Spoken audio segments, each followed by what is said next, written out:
I was working at a financial firm in New York City with a bunch of very smart people, and I had a brilliant boss I much admired. I went to my boss and told him I was going to start a company selling books on the internet. He took me on a long walk in Central Park, listened carefully to me, and finally said, "That sounds like a really good idea, but it would be an even better idea for someone who didn't already have a good job."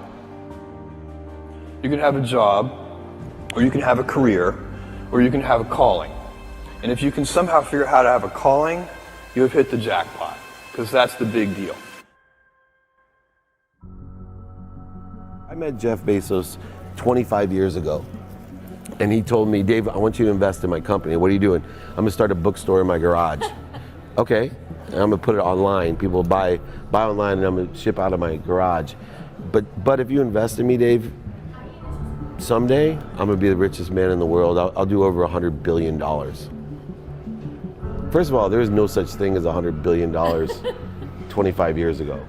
Statistically, there's no such thing. Countries didn't have 100, our national debt wasn't $100 billion. And this dude's telling me at 26 years old that he's gonna be the richest man in the world because he has a garage and the internet?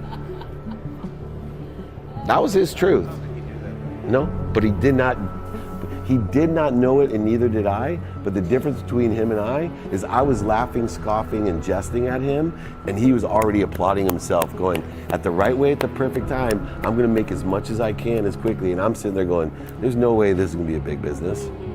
Do something you're very passionate about, and don't try to chase what is kind of the hot passion of the day. Seen in that light, it really was a difficult choice, but ultimately, I decided I had to give it a shot. I didn't think I'd regret trying and failing, and I suspected I would always be haunted by a decision to not try at all. After much consideration, I took the less safe path to follow my passion, and I'm proud of that choice.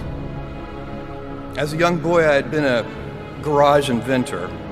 I'd invented an automatic gate closer out of cement-filled tires, a solar cooker that didn't work very well out of an umbrella and aluminum foil, baking pan alarms to entrap my siblings. I'd always wanted to be an inventor, and she wanted me to follow my passion. There's a military phrase that I especially love, and it says, "Slow is smooth and smooth is fast." And I have seen that in every endeavor I've ever been in. That's the kind of thing that really allows you to make progress. You know, you get certain gifts in life and you want to take advantage of those, but I guess my advice on adversity and success would be to be proud not of your gifts, but of your hard work and your choices. So, you may be, the kinds of gifts you get in life, you might be really good at math. It might be really easy for you. That's a kind of gift.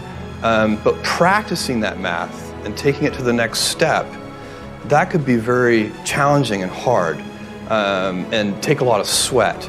That's a choice. You can't really be proud of your gifts because they were given to you. You can be grateful for them and thankful for them. But your choices, you choose to work hard. You choose to do hard things.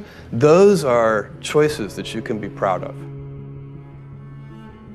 You can choose. We all get to choose our life stories, and it's the choices that define us, not our gifts.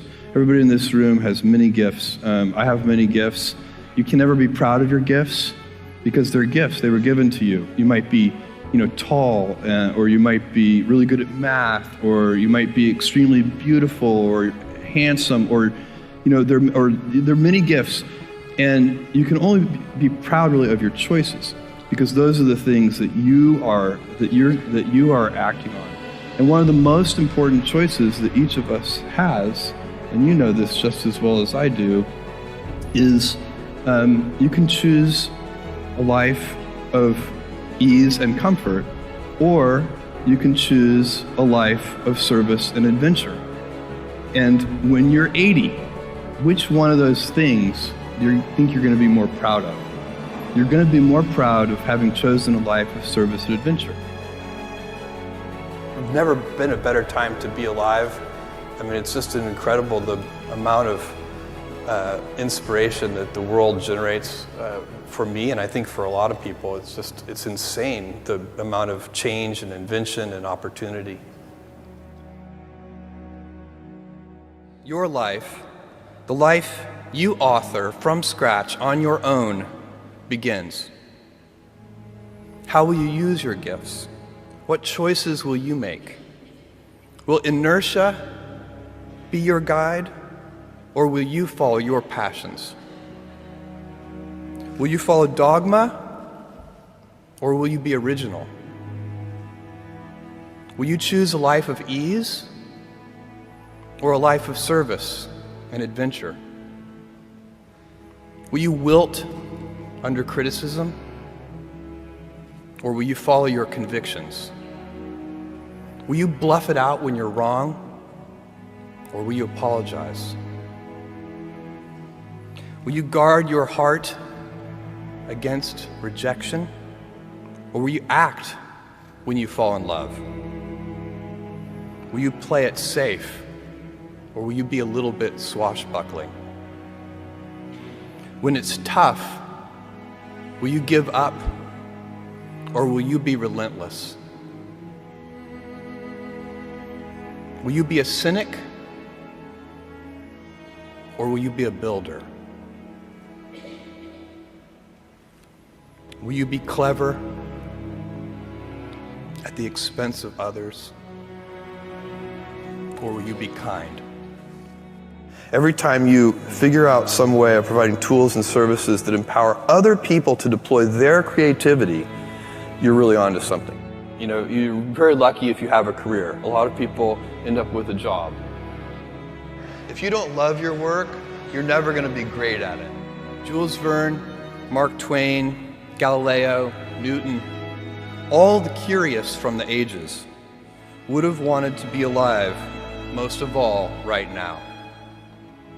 As a civilization, we will have so many gifts, just as you as individuals have so many individual gifts as you sit before me.